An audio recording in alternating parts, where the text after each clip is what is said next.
Ada beberapa masyarakat kita, anak-anak yatim kita, anak disabilitas kita yang kita bantu lebih kurang dari 30 orang dengan memungut uang, karena kalau memungut uang tanpa ada aturan itu namanya gratifikasi, tidak boleh.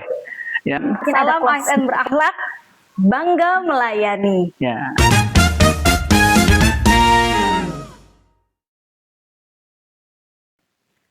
Assalamualaikum warahmatullahi wabarakatuh. Waalaikumsalam warahmatullahi Senang wabarakatuh. sekali Bapak Ibu, pada akhirnya kita bisa menyapa Bapak Ibu di rumah dalam podcast perdana kantor Kementerian Agama Kota Padang Panjang. Pada hari ini kita kedatangan sosok inspiratif yang akan berbagi cerita, pengalaman, serta menjawab polemik yang saat ini sedang berkembang di masyarakat. Selamat datang kepada yang terhormat Kepala Kantor Kementerian Agama Kota Padang Panjang.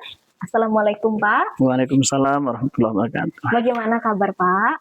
Baik, alhamdulillah. Untuk Kementerian Agama Kota Padang Panjang, kita selalu sehat dan prima. Alhamdulillah selalu sehat dan prima. Terima kasih Pak telah mencurahkan semangatnya selalu. Bapak, ini alhamdulillah podcast pertama kita, episode pertama jatuh pada bulan Muharram ya Pak. Ya. Ini ada nggak sih Pak arti di baliknya kenapa launching podcast di bulan Muharram? Ya baik, pertama saya mengucapkan terima kasih dan apresiasi ini kepada seluruh tim yang bisa melaksanakan suatu kegiatan yang sangat berharga, bernilai dan bermanfaat untuk masyarakat. Kenapa kita melaksanakan kegiatan podcast podcast ini di bulan Muharram atau di bulan hijrahnya Nabi Rasulullah SAW. Pertama, tentunya kita di Kementerian Agama Kota Padang Panjang ingin selalu mengadakan perubahan.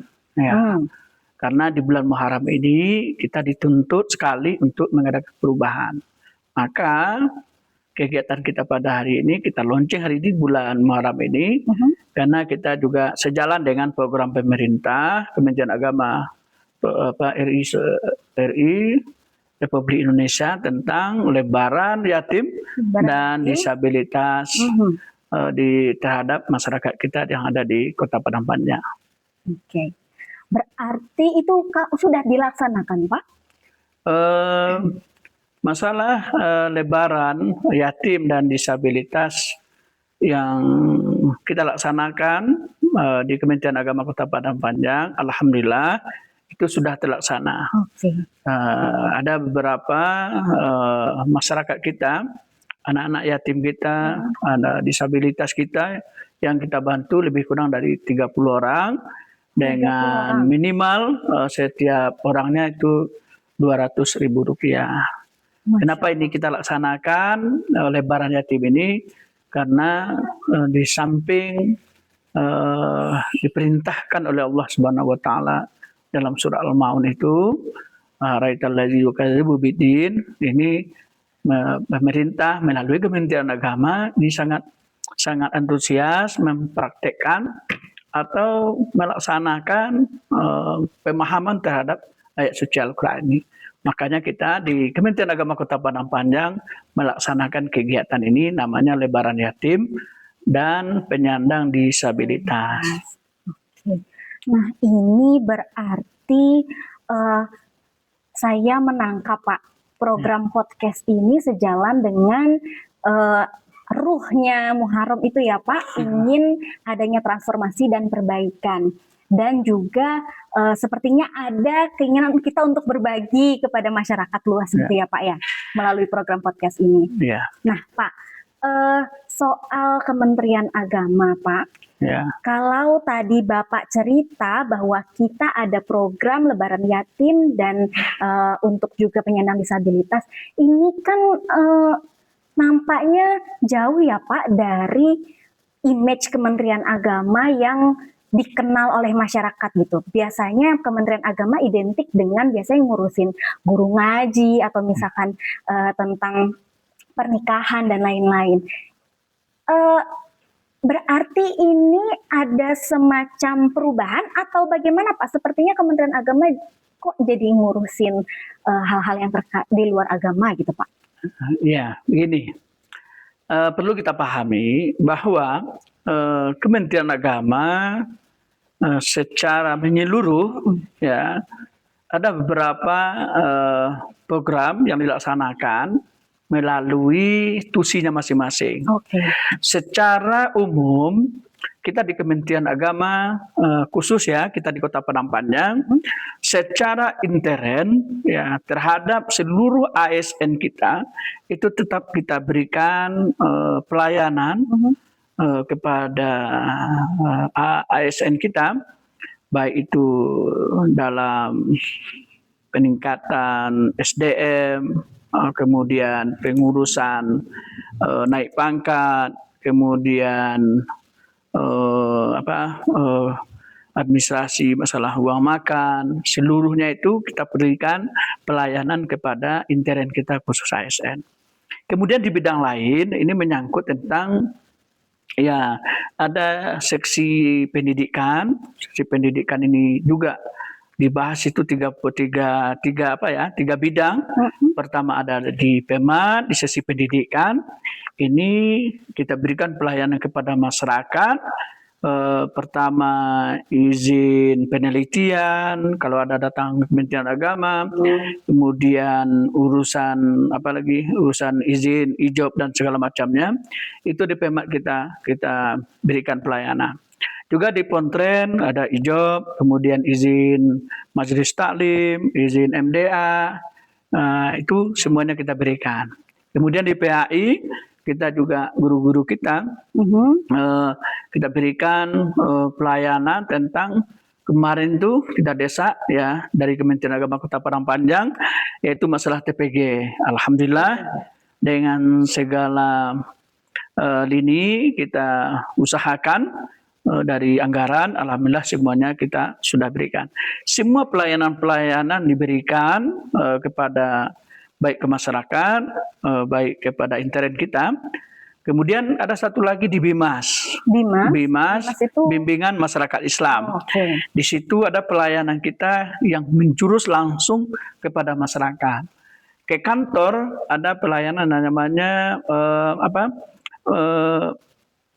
mengukur arah kiblat. Ini dari BIMAS ya, mengukur arah kiblat. Kemudian di lapangan ini ternyata kita berikan pelayanan kepada masyarakat tentang salah satunya di KUA mengenai pernikahan. Tentang pernikahan ini bagaimana diatur bahwa nikah di kantor itu gratis.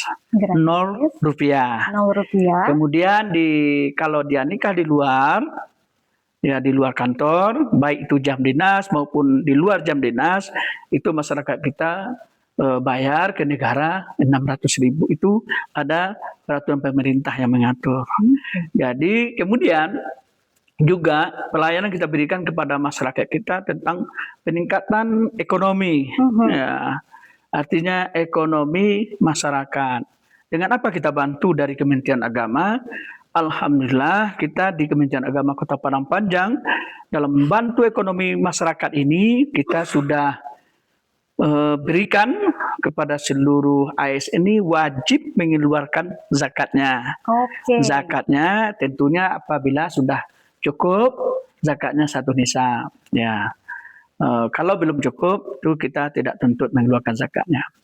Alhamdulillah juga kita juga mengumpulkan infak sedekah ini. Infak sedekah ini kita sedang melaksanakan PKS dengan Basnas. Kenapa kita mengadakan PKS dengan Basnas? Karena kita tidak boleh memungut uang. Ya, memungut uang karena kalau memungut uang tanpa ada aturan itu namanya gratifikasi. Tidak boleh. Ya, makanya kita adakan PKS dengan Basnas. Nanti kita laksanakan di madrasah. Kalau madrasah misalnya ada mengumpulkan infak, wakafnya dilaksanakan PKS. Ini sedang kita proses. Alhamdulillah kira-kira 1 minggu ke depan kita akan melaksanakan penandatanganan PKS ini. Kemudian untuk wakaf kita juga sedang melaksanakan membuat surat edaran bersama Pak Wali Kota. Alhamdulillah surat kita dari BWI melalui Kementerian Agama sudah masuk. Mudah-mudahan kalau memang surat edaran dari Pak Wali Kota sudah keluar, insya Allah wakaf ya kita kumpulkan di seluruh ASN di Kementerian Agama dan ASN yang ada di Pemko Kota Padang Panjang. Wakaf uang. Wakaf uang tunai. Ya, wakaf uang tunai. Dan ini secara intern kita di Kementerian Agama sudah. Tinggal lagi kita bagaimana mengajak saudara-saudara kita yang ada di Pemko, Pemerintah Kota Padang Panjang itu melalui Wali Kota. Alhamdulillah Pak Wali Kota kita sudah melaksanakan audiensi dengan Pak Wali Kota. Pak Wali Kota ini sangat respon sekali dan alhamdulillah sebentar lagi akan diterbitkan surat edaran untuk bagaimana ASN Pemko Kota Padang Panjang itu juga ikut memberikan wakaf. Insya Allah nanti kalau semuanya sudah terlaksana, zakat sudah kita kumpulkan, infak sedekah sudah, kemudian wakaf, insya Allah kita nanti Kementerian Agama bagaimana memberikan support tentang pemberdayaan ekonomi di tengah-tengah masyarakat bisa kita laksanakan. Kita bukan hanya mengatur tentang tata kesuratan di Kementerian Agama, tapi juga kita bagaimana ekonomi masyarakat ini tetap bisa bergerak di tengah-tengah masyarakat. Super sekali, berarti layanan di Kementerian Agama tidak hanya yang terkait kehidupan beragama ya Pak, tapi juga ada terkait pemberdayaan umat dan pendidikan agama, baik yang di madrasah maupun yang di sekolah umum ya Pak. Dan itu tadi Bapak sebut layanannya Rp0 kecuali untuk beberapa layanan yang memang sudah diatur oleh tata perundang-undangan kita ya Pak ya. Nah, ini tentang layanan Rp0 yang sudah berlaku di Kementerian Agama Kota Padang Panjang. Ini berarti kita sudah mengimplementasikan zona integritas yang dicanangkan oleh Kemenpan RB, begitu ya Pak? Ya, betul sekali. Kenapa kita dari awal menginginkan bahwa seluruh pelayanan yang ada di Kementerian Agama ya itu semuanya Rp0, tidak membayar, kecuali ada aturan-aturan yang mengatur tentang itu. Salah satunya adalah nikah yang dilaksanakan di luar kantor KUA. Selebihnya kita di Kementerian Agama Kota Padang Panjang itu sudah Rp0. Makanya pelayanan di seluruh lini, baik itu di seksi-seksi, tidak ada lagi kita mendengar pungutan. Ya, tidak lagi kita mendengar pungutan atau permintaan uang dengan alasan apapun. Ini saya sudah tekankan dari semenjak saya masuk ke sini bahwa kita seluruh pelayanan itu gratis, Rp0. Ya. Jadi buat masyarakat jangan takut untuk mengambil layanan di Kementerian Agama, semuanya insya Allah aksesibel sesuai dengan peraturan yang berlaku ya Pak ya. Mengapa kepada masyarakat tentunya kita kalau memang ada nanti dalam pengurusan kalau yang ASN kita yang ada yang macam-macam silahkan nanti laporkan laporkan. Dan juga kita dengan adanya yang telah diprogramkan oleh Menteri Pemberdayaan Aparatur Negara bahwa zona integritas atau dikenal ZI ya wilayah wilayah kerja yang bebas korupsi, ya bersih melayani yang dikenal dengan ZI, ada dengan WBM wilayah bebas korupsi atau dikenal dengan apalagi WBBM wilayah birokrasi bersih melayani. Ini dari awal ini sudah kita jalankan. Dan apa yang telah diinginkan oleh Menpan RB, alhamdulillah kita di Padang Panjang sudah melaksanakan ini. Insya Allah apa yang dicanangkan oleh Menpan RB ini tetap kita support, kita tetap dukung bahwa tetap kita dukung program ini. Kita menjadikan bahwa di Kementerian Agama itu memang ZI-nya tetap jalan. Dengan bahasa Bapak sendiri mungkin yang supaya lebih mudah dipahami oleh masyarakat. Zona integritas itu mudahnya apa sih Pak? Baik, ZI itu adalah wilayah kerja ya yang bersih Wilayah kerja yang ya, bersih dan ya, Pak. memberikan pelayanan yang prima kepada masyarakat. Nah, ini Oke. intinya itu Wilayah bersih, wilayah yang bersih, Oke. ya bebas dari korupsi Oke. dan memberikan pelayanan yang prima. Itu yang ZI. Berarti bukan wilayah bersih yang kinclong gitu ya, Pak? Ya? Bukan. Ya kita harus apa ya? Harus pas kalimatnya wilayah kerja yang bersih, bebas korupsi, Bebas dari dan memberikan pelayanan yang prima kepada masyarakat. Oke. Ya. Nah, ini supaya bisa memberikan pelayanan prima, Ya. apa yang dilakukan oleh kantor Kementerian Agama Kota Padang Panjang? Begini, saya dari awal sudah saya katakan bahwa untuk ZI kita melaksanakan tidak ada pungutan, kita seluruh pelayanan 0 rupiah, itu sekali yang saya berikan adalah perlu mindset ya, mindsetnya dulu. Mindset yang seperti apa tuh? Mindsetnya yang dulu kita ASN ini suka dilayani ya, suka harus dihormati, dihargai, dilayani. Sekarang mindsetnya bagaimana kita menjadi pelayan, memberikan pelayanan, bukan minta dilayani, tapi melayani masyarakat seutuhnya.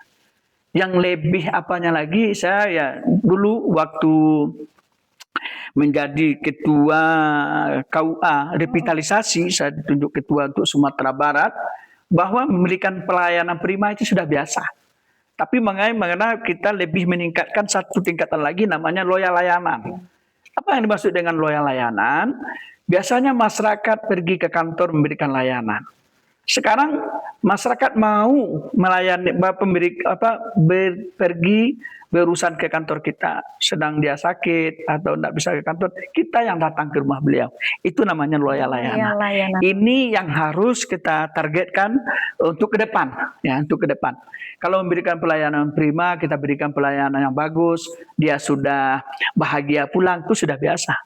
Sudah biasa itu. Tapi tinggal lagi bagaimana loyal layanan ini kita berikan kepada masyarakat. Ya. Baik, Pak. Nah, loyal layanan tadi ya Pak ya. Semoga kantor Kementerian Agama Kota Padang Panjang bisa menerapkan loyal layanan dan ini disambut baik oleh seluruh ASN kita Pak. Terakhir nih Pak, apa harapan Bapak untuk Kemenak Padang Panjang ke depannya? Pertama, tentu saya berharap pada seluruh ASN di lingkungan kantor Kementerian Agama Kota Padang Panjang, bagaimana kita menjadikan Kementerian Agama ini sebagai role model ya.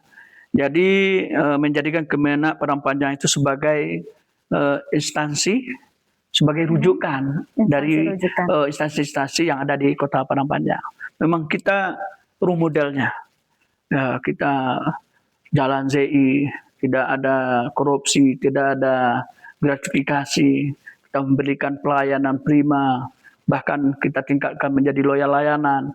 Kita jadikan pertama sekali adalah role model. Kemudian yang kedua, Kementerian Agama bagaimana kita jadikan kepercayaan publik. Ya, kepercayaan publik kita menjadi figur lah, ya meningkatkan indeks kepuasan di tengah-tengah masyarakat. Bahwa setiap masyarakat berurusan ke Kementerian Agama merasa puas. Nah, ini yang perlu kita tekankan. Itu namanya kepercayaan publik. Bukan yang puas itu kita di intern saja, tapi terhadap masyarakat luas yang ada di Kota Padang Panjang itu merasakan. Kemudian yang ketiga tentunya kita berharap solidaritas internal. Internal kita adalah bagaimana kita bekerja. Ada namanya ASN itu berakhlak ya. Berakhlak yang kita obar-obarkan oleh pemerintah. Di situ ada sudahkah itu kompeten itu ada sudah harmonis. Harmonis itu bagaimana? Kita bekerja sama intern, ada hubungan baik, terasa nyaman, bahagia kita bekerja di lingkungan intern kita. Berarti harapan Bapak tadi menjadikan Role kantor model. Kementerian Agama Kota Padang Panjang sebagai instansi rujukan ya Pak. Ya, Dan itu untuk instansi-instansi lain dan Ya. kemudian tentu saja yang terutama dampaknya bisa langsung dirasakan oleh masyarakat gitu ya Pak betul ya. sekali. Oke, luar biasa sekali Bapak Ibu obrolan kita hari ini di podcast perdana kita, podcast Suara Serambi. Tadi lupa di awal kita memperkenalkan Suara nama Serambi ya, podcast, karena Pak. kita Kota Serambi Meka. Iya, betul. Suara Ya. Serambi, ngobrol santai, dapat inspirasi. Dan hari ini sangat banyak sekali inspirasi dan pengalaman yang sudah Bapak berikan kepada kami. Juga tadi ya untuk masyarakat, sekali lagi jangan segan-segan untuk mendapatkan layanan di kantor Kementerian Agama Kota Padang Panjang. Ya. Mungkin ada closing statement, Pak. Ya. Terakhir, saya rasa saya selaku Kepala Kantor Kementerian Agama Kota Padang Panjang bersama seluruh elemen yang ada di khusus kita di intern berkomitmen tetap memberikan pelayanan yang terbaik untuk masyarakat Kota Padang Panjang. Bagaimana kita menjadi role model, kemudian kepercayaan publik, kemudian solidaritas internal kita di Kementerian Agama ini. Ini yang kuncinya ya. Kemudian yang kedua, tentunya saya berharap tidak ada sesudah ini kita dengar ya perbuatan-perbuatan setelah kita kita berikan launching ini ada perbuatan-perbuatan yang negatif. Ini perlu kita sikapi. Kemudian terakhir saya terima kasih atas ide yang kita buat ini, program yang kita buat ini, terutama kepada Sobat TU, kasih, kemudian tim PPID kita yang sangat energik. Mudah-mudahan ini membawa manfaat ya. Namanya saja ya pojok ngobrol santai. Ya mudah-mudahan tentunya dari ngobrol ini dapat ngobrol santai dapat kita keluarkan inspirasi untuk melayani masyarakat Kota Padang Panjang. Mungkin itu yang dapat Bapak sampaikan. Terima kasih. Baik Pak. Terima kasih juga Pak atas waktunya. Kami tahu Bapak sibuk sekali, tapi karena semangat terus ya Pak untuk melayani, akhirnya Bapak mau membuka program kita. Terima kasih banyak Pak. Dan kita mungkin berikan salam dulu Pak, salam ASN berakhlak, bangga melayani. Oke Pak, salam ASN berakhlak, bangga melayani. Akhiri. Wassalamualaikum warahmatullahi wabarakatuh.